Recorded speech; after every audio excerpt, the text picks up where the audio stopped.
भाई आज मैं एक चैलेंज लेकर आया हूँ ऑरेंज आर्मी के लिए। पिछली बार केकेआर की वीडियो को 70,000 से ज्यादा लोगों ने देखा और इस बार ऑरेंज आर्मी के लिए चैलेंज है, क्या वो इस वीडियो को उस वीडियो से ज्यादा लेकर जा सकते हैं? मुझे लगता है तोड़ देंगे। हाँ, तोड़ सकते हैं। लेकिन अब आते हैं मुद्दे की बात पर। तो भाई एसआरएच को कहा जाता है power house of T20 cricket.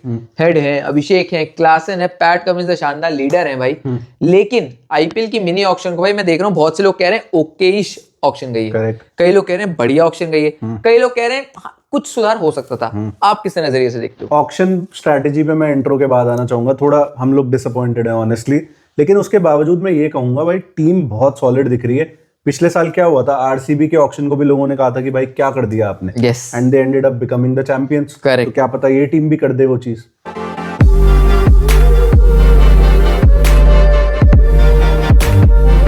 सबसे पहले आपको बता देते हैं किन प्लेयर्स को ऑक्शन में खरीदा है एसआरएच ने। Shivang Kumar, Salil Arora, Saqib Hussain, Onkar Tarmale, Amit Kumar, Prafull Hinge, Phuletra, Liam Livingstone, Shivam Mavi, Jack Edwards, ये इन्होंने परचेज किया है। अब ऑक्शन स्ट्रैटेजी पे थोड़ी सी बात करें या लास्ट में आए, पहले 11 बिल्ड करें? पहले 11 बनाते हैं। तो ठीक है, पहले अगर 11 की तरफ चले भाई तो ओपनिंग में तो कोई शक ही नहीं है भाई। जो चीज टूटी नहीं उसे जोड़ना क्यों। और दानव मैंने बताया ना, दानव नंबर 1, दानव नंबर 2, दानव नंबर 2 अभिषेक और हेड भाई, जरूरत नहीं है बोलने की। अभिषेक कंसिस्टेंटली फॉर्म में है और मतलब वो अलग ही आग लगाता है। 250 का स्ट्राइक रेट उसके लिए हलवा है। सही बात। काफी प्लेयर्स के लिए 150 भी बड़ी बात होती है, 250 पे इजीली खेलता है। ट्रेविस हेड आज ही एशेज में 100 बना के बैठा। करेक्ट। 200 उसने कर दिए हैं और आपको पता है भाई वो MVP है इस समय। अगर बैटिंग सेंस में देखो, वर्ल्ड क्रिकेट में तीनों फॉर्मेट में आग लगाता है लड़का। जो इन्फ्लुएंस T20 में असल में लाया है, हेड ही लाए हैं। अभिषेक के अंदर भी लाए हैं, एसआरएच के अंदर लाए हैं। अभिषेक खुद ये बात बोलता है कि भाई वो मेरा ट्रेविस हेड के साथ ओपनिंग करके मेरे में एक अलग ही डायमेंशन आ गई है और वो दिख रही है। करेक्ट है। 3 पे ईशान किशन इंडिया के लिए कंसिडरेशन में क्यों नहीं है, मैं हैरान हूं। अभी रिसेंटली क्या हुआ भाई एस मैट में झारखंड को जितवाया है एज ए कैप्टन, पहला टाइटल और फाइनल में मारी है सेंचुरी। और अब सही में मतलब गलियारों में सिर्फ ऐसी हवाई बातें नहीं है, बात बड़ी सीरियस होके चल रही है। क्या ईशान किशन को T20 टीम में चुना जा सकता है वर्ल्ड कप के लिए, या बैकअप के तौर पे रखा जा सकता है? मुझे लगता है रखा जाएगा इनको। ईशान किशन के लिए जो यूजुअली तो डायलॉग बोलता है, come back is always greater than setback, वो डेफिनेटली बैठ रहा है। मुझे ऐसा लगा है भाई पर्सनली, मैंने एक आधा इंटरव्यू भी देखा उस बंदे का, काफी हम्बल हो गया, पहली बार थोड़ा ठंडा हो गया, हॉट हेडेड कम है और परफॉर्मेंस बहुत ज्यादा स्ट्रॉन्ग है। करेक्ट। आई थिंक 200 उसने स्मैट में करी है, 2 तो मुझे पता है, बाकी एक आधी कोई और करी हो तो मैं शायद मिस कर गया हूँ। और एज अ कैप्टन भाई वो लीडिंग फ्रॉम द फ्रंट स्मैट जिता रहा है। मुझे लगता है ये वाला सीजन उसका आईपीएल का स्ट्रॉन्गेस्ट आ सकता है भाई। जब जिम्मेदारियां पड़ती हैं भाई तो आप हम्बल हो जाते हो, ग्राउंडेड भी हो जाते हो। And he has got a point two prove. पिछले साल भी था और पिछले साल पहले ही मैच में 100, उसके बाद थोड़ा ठंडा पड़ गया, लास्ट में 90 करे। इस बार मैं ये चाहता हूँ 100 ना करो, चाहे करो ना करो, कंसिस्टेंट परफॉर्मेंसेस दो। 200 तो इस बार भी आ रहे हैं आईपीएल में, मानो या ना मानो भाई। अब मेरी बात मैं यहाँ पे लिख देता हूँ उसमें इनविजिबल, 200 ईशान किशन मारने वाला है भाई। टॉप 3 बहुत सॉलिड दिखता है आईपीएल में, वन ऑफ द बेस्ट आप कह सकते हो, शायद दी बेस्ट भी कह सकते हो। अगर फॉर्म के लिहाज से आए, तीनों चले तो खत्म। अगर इस पे एक यूट्यूब शॉर्ट चाहिए तो हम बनाएंगे, अगर आप कहोगे, डिमांड होनी चाहिए कमेंट सेक्शन में। अब 4 पे चलते हैं। 4 पे हम दोनों का मानना है ऑब्वियसली कि Klaasen 23 crore, big price tag, big player, ज्यादा से ज्यादा बॉल्स खेलना चाहिए। लेकिन प्रॉब्लम क्या हो रही है? फिनिशिंग। फिनिशिंग में उतने फिर स्ट्रॉन्ग कंटेंडर्स नहीं दिखते आपको, थोड़ा रिलेटिवली यंग प्लेयर्स आपको दिखते हैं। तो हमारे हिसाब से ऑनेस्टली कि अगर 10 ओवर तक एक ही विकेट गिरा हुआ है, फिर दूसरा गिरता है, तो क्लासन शुरू में विकेट गिर जाता है, तो आई थिंक इन्हें रेड्डी को खिलाना चाहिए। Correct. Also Nitish Kumar Reddy is a very good batsman. ठीक है, इंडिया के लिए उन्होंने जो मर्जी करा, समझ आता है। लेकिन जब आप बैटिंग के लिहाज से उनको देखते हो तो अच्छा। और नीतीश कुमार रेड्डी को तो हम जानते ही T20 की वजह से, टेस्ट में तो वो बाद में आए हैं।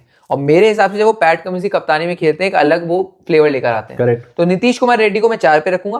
पैट कमिंस को मैं रखूंगा भाई कि वो क्लासन को मैं इसलिए रखूंगा कि पैट कमिंस अड़ा दिमाग में।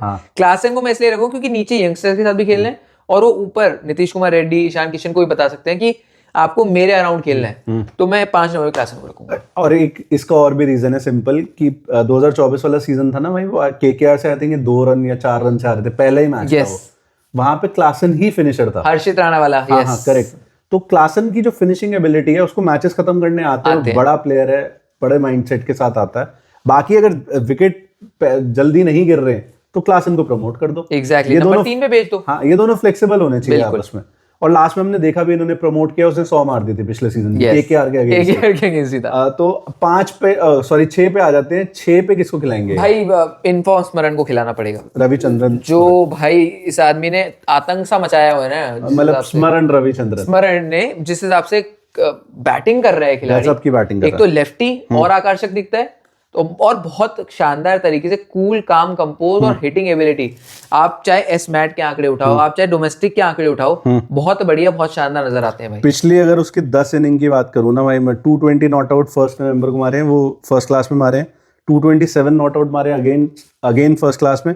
फिर T20 में 67, 32, 48 not out, 46 not out, 72, 30 and 24 at a very healthy strike rate. Yes, तो आप इस बंदे को कैसे बिठा सकते हो? Yes. और ये एग्जैक्टली कर्नाटका के लिए इसी पोजीशन में खेल रहा है, फिनिशिंग वाली। तो टेलर मेड सिचुएशन है। और मैं फिर से बार बार मेरा जिक्र वही आ जाता है, पैट कमिंस द लीडर। यहाँ PAT Cummins the bowler, batsman, ये सब भूल जाओ, जो कॉन्फिडेंस वो तब तक, हाँ भाई चल लौंडे जाके कर। मुझे लगता है ऐसे ही जो लौंडे बनेंगे आगे जाके, नीतीश कुमार रेड्डी इंडिया खेल गए, मे बी, बड़ी बात कह रहा हूँ, आने वाले समय में स्मरण भी खेलते भाई फॉर्म बहुत अच्छी है स्मरण की यार। ये इसको तो आपको खिलाना पड़ेगा, नॉन नेगोशिएबल है मेरे हिसाब से। 7 पे अनिकेत वर्मा को ही रखना चाहिए। अनिकेत वर्मा को रखो, इनफॉर्म है और ऊपर से आईपीएल का भी एक्सपीरियंस हो चुका है। और मैं ये मानता हूँ अनिकेत वर्मा का पिछला सीजन जितनी एक्सपेक्टेशन मैंने करी थी, खासतौर पे क्योंकि एमपी लीग वगैरह उतना नहीं आया, लेकिन फिर भी भाई इम्प्रेस तो किया, इम्प्रेस करा। लेकिन इसके साथ एक और नाम को भूलना मत, सलील अरोड़ा नाम है भाई उस खिलाड़ी का। 200 का स्ट्राइक रेट है, 60 का एवरेज है T20 में। मैं ये बोलूंगा, और हेल्दी, मतलब विकेट कीपर भी है। अगर खुदा ना खास्ता कुछ ऐसा होता है क्लासन नहीं है, तो एक विकेट कीपिंग ऑप्शन भी लेकर आता है। तो मैं अनिकेत के साथ बहुत ज्यादा वो इंक्लाइन हूं कि अरोड़ा जी को भी खिला लूं। सलील अरोड़ा इन्होंने काफी अच्छी बाय करी है, ये प्रॉपर स्काउटिंग का नतीजा दिख रहा है, और काफी अच्छा प्लेयर है वो। तो हाँ, अनिकेत / सलील कर लेते, मे बी अनिकेत शुरू कर ले, हाँ बाद में सलील खेल ले। 8 पे पैट कमिंस, सवाल ही नहीं, नो डाउट। 9 पे हर्ष दुबे को खिलाना पड़ेगा इन्हें। भाई हर्ष दुबे 9 पे आ रहे हैं, मैं तो ये सोच रहा हूँ कि बैटिंग हर्ष दुबे, भाई अभी हर्षल पटेल भी नहीं आया, अभी बैटिंग लंबी है। इमर्जिंग एशिया कप ले लो, उसके अलावा भी बैटिंग। और अब जो हर्ष दुबे आपने पिछले सीजन देखे और इस सीजन देखेंगे, वो बहुत जमीन और आसमान का फर्क होने वाला है। एप्पल एंड ऑरेंजेस जिसे कहते हैं। क्यों? एक तो इमर्जिंग एशिया कप इंडिया ए के लिए लगातार खेल रहे हैं, स्पिन भी बढ़िया डाल रहे हैं, और बैटिंग में वो टैलेंट झलक भी रहा है। और बैटिंग वहां ऊपर करते थे, वहां 8 नंबर में बैटिंग नहीं करते थे, सबसे बड़ी बात। 50 भी मारी है। यस, तो मैं मानता हूँ बढ़िया ऑप्शन है भाई आपके फिर 10 पे हर्षल पटेल, मतलब बैटिंग आपकी 10 तक हो गई यार। 11 पे फिर किसको फिट करेगा? जीशान अंसारी को या ईशान मलिंगा को? बात एक ही, किसी को भी खिला लो, ईशान मलिंगा ले लेते हैं भाई। अब वही मुद्दे पे आते हैं कि ईशान मलिंगा क्या लेकर आते हैं अपने साथ, बॉलिंग का एक्सपीरियंस जो लेकर आते हैं। पिछली बार जो असल में टर्न अराउंड करने में योगदान था भाई, इस भाई का बहुत बड़ा हाथ था, बिल्कुल था। डेथ बॉलिंग को एक नया आयाम दिया, पैट कमिंस के साथ कंधे से कंधा मिलाया, और तभी शायद इनकी वजह से लियाम लिविंगस्टन की जगह नहीं बन रही है फिलहाल। हाँ, लियाम लिविंगस्टन बहुत अच्छा टैलेंट है, no doubt. I think over पे तो इन्होंने किया ही है, क्योंकि लास्ट में ऑप्शंस बचे नहीं थे। बट हम पहले 12 पूरी कर देते ना अपनी। 11 पे ईशान मलिंगा, तो इम्पैक्ट प्लेयर ईशान अंसारी।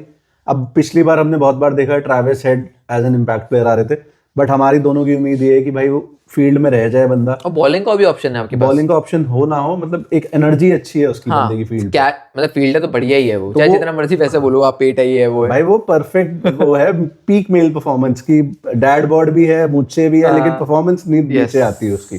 तो ये कुछ 12 बन रही है इनकी। अब आप कैसे भी हिसाब लगा लो कि इम्पैक्ट प्लेयर आपको किसको बनाना है। लियाम लिविंगस्टन की जगह क्यों नहीं बन रही?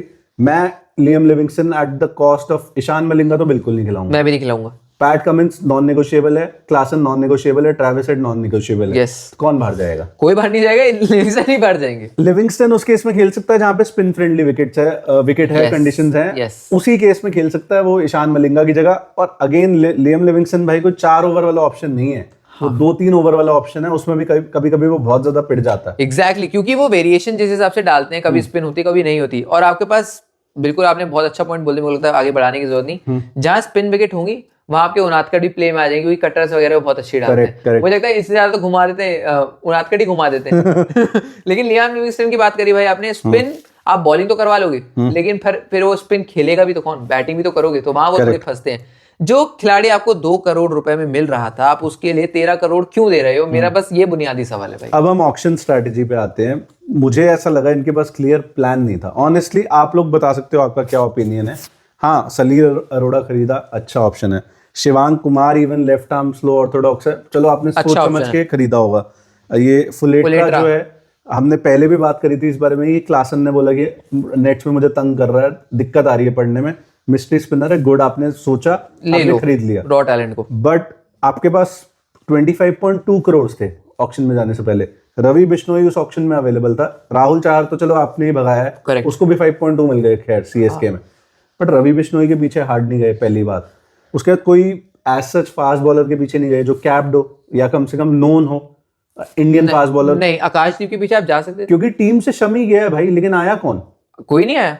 आप देखोगे तो कोई नहीं आया है, और यही इस टीम की थोड़ी दिक्कत है भाई। आप शिवम मावी आया है, अगर आप, मैं शिवम मावी और शमी में उतना ही फर्क है जितना मेरे में और शमी में फर्क है ऑलमोस्ट। शिवम मावी भाई चोट की दुकान है, ये Mayank Yadav school of academy से आते हैं जो हमेशा चोटिल रहते हैं। और शिवम मावी को मैं देख रहा हूँ, जिन एक्सपर्ट्स को भाई 40 साल का एक्सपीरियंस है, वो अपनी स्टार्टिंग प्लेइंग 11 में डाल रहे हैं। पता नहीं क्यों डाल रहे हैं, लेकिन मेरी नजर में भाई शिवम मावी अगर 14 मैच लास्ट कर जाए तो भाई मेरा नाम बदल देना, वो नहीं कर सकते। भाई जो सो कॉल्ड एक्सपर्ट्स हैं, इनको आई थिंक इनकी टीम में स्मरण रविचंद्रन नहीं होगा मेरे हिसाब से। नहीं है, स्मरण रविचंद्रन अगर भाई साहब इस फॉर्म में भी आपकी टीम में नहीं है तो आप फिर कोई अच्छा क्वालिटी का फूक रहे हो, छोटा मोटा भी नहीं फूक रहे आप।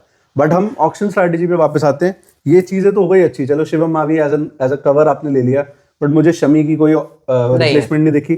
उसके बाद जॉश इंग्लिश पे आप 8.4 करोड़ तक गए, क्या मतलब था उसका? मतलब आप चाहते थे जॉश इंग्लिश लेना तो उसके लिए बजट एक साइड रखते अपना।